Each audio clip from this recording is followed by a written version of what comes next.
আমরা শেখ হাসিনার সময় দেখেছি মানুষকে কিভাবে অনলাইনে আক্রমণ করা হতো, যাকে আপনি হাত দিয়ে মারতে পারছেন না, অনলাইনে গালি দিয়ে তাকে মারেন আর কি।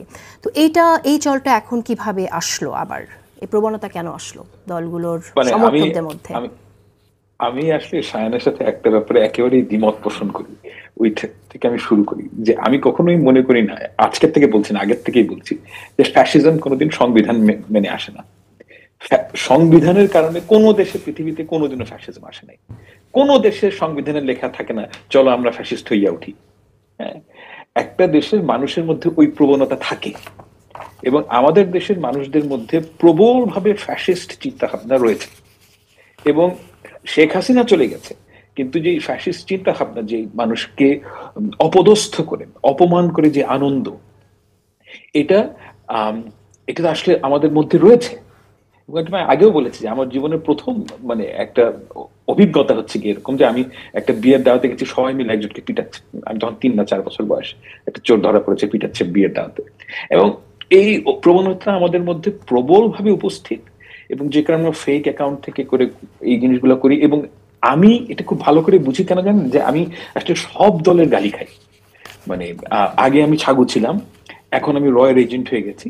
তো যেহেতু আমি সকল দলের গালি খেয়েছি, তা আমার একটা ভেরি গুড আন্ডারস্ট্যান্ডিং আছে যে কেন এই জিনিসটা চলে, যে যাই আপনার ইচ্ছার বাইরে এটা হলেই মানুষ ট্রিগার্ড হয়ে থাকে, একদম ট্রিগার্ড।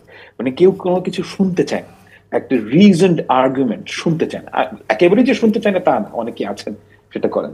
কিন্তু এই ব্যাপারটা 5ই আগস্টের পর যেহেতু এখন স্বাধীনতা আমরা পেয়েছি, এবং সেই স্বাধীনতার সদ্ব্যবহার আমরা করছি গালি দিয়ে। এবং এ কারণে আমাদের মধ্যে প্রবল ভাবে এই যে আমাদের যে প্রতিভা গালি দেওয়ার, মানুষকে অপদস্থ করার, সেটার স্ফুরণ হয়েছে। এবং সেই স্ফুরণ আমরা এখন ভোগ করছি, যারা আমাদের মতন না, যারা। এই তো এই স্ফুরণটা থামানোর জন্য কি করণীয়? এটা তো ক্ষতিকর আসলে। আমি আমি নাকি এখানে আপনি তো আসলে আসলে ভালোভাবে দেখছেন গণতন্ত্র মানে কি ফেক অ্যাকাউন্ট বানিয়ে মানুষকে গালি দেওয়া, থ্রেট দেওয়া? আহ, দেখেন, এটা না খুব ডিফিকাল্ট একটা কোয়েশ্চেন। মানে আমি একেবারেই স্বাধীনতা হরণের পক্ষে নয়, আমি একেবারে এটা চাই না, স্বাধীনতা হরণ করার পক্ষে। এখন আমাদেরকে অ্যাডাল্ট হতে হবে, somehow will have to figure it out. সহাবস্থান কিভাবে করতে হয়, মানে you like it or not, আপনার বিএনপি, জামায়াতে ইসলামী এবং ছাত্র, এই 3 জনের মধ্যে একটা সহাবস্থান হতেই হবে। মানে আমরা চাই না যে আওয়ামী লীগ আমলে যা হয়েছিল সেটা ফিরে আসুক। তো এই সহাবস্থান, এটা আমাদেরও একটা জার্নি, এবং আমাদেরকেও সহাবস্থান শিখতে হবে।